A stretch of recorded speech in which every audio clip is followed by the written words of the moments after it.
اگر عوام کو علم کے حلقوں سے الگ کیا جائے گا تو خواص کو بھی علم سے کوئی فائدہ نہیں ہوگا۔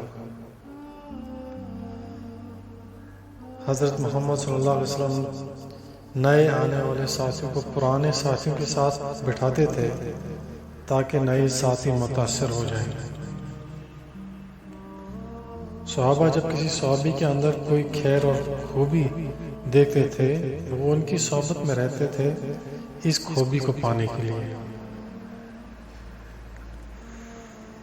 قاعدہ یہ ہے کہ اللہ اور اس کے رسول کے کسی بات کو عقل کی بنیاد پر تسلیم کرنا نافرمانی تک پہنچا دیتا ہے۔ اصل خیر اور علم اختلاط سے ہی منتقل ہوتا ہے۔ فرمایا جب اللہ کے راستے میں نکلو تو اجنبیوں کے ساتھ میں نکلو تاکہ تمہاری اخلاق کی مشق ہوتی رہے۔ فرمایا جب اللہ کے راستے میں نکلو تو اپنوں کے تعلق کے بنیاد پر نہیں بلکہ اللہ کی رضا کے لیے نکلو۔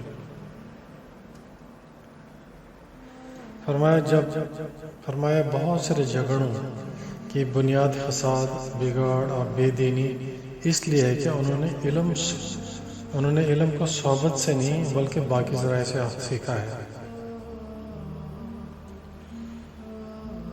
فرمایا خدا کی قسم کوئی اور ذریعہ نہیں ہے علم منتقل کرنے کا سوائے ملاقات اور اجتماع کے۔ فرمایا لوگوں کو یہ دھوکہ لگا ہے کہ یہ انسان جو عملی سرمایہ ہے وہ دنیا کے کاموں کے لیے ہے اور باقی سارے گندے ذرائع آلات وہ دین کے پھیلانے کے لیے ہیں۔ فرمایا صحابہ کے زمانے میں علماء دین کو لے کر لوگوں میں پھرتے تھے اور جاہل لوگ علماء کی تلاش میں پھرتے تھے دین کو تلاش کرنے کے لیے۔ فرمایا قیامت کی نشانی میں سے ایک نشانی یہ ہے کہ ہر ایک کے ہاتھ میں قلم ہوگا اور ہر ایک لکھے گا۔ فرمایا علم کا تعلق تو مومن کے عمل سے تھا اور صحابہ کا جو عمل ہے وہ بعد کے لوگوں کے لیے علم ہے اور نبی کا جو عمل تھا وہ صحابہ کا علم تھا۔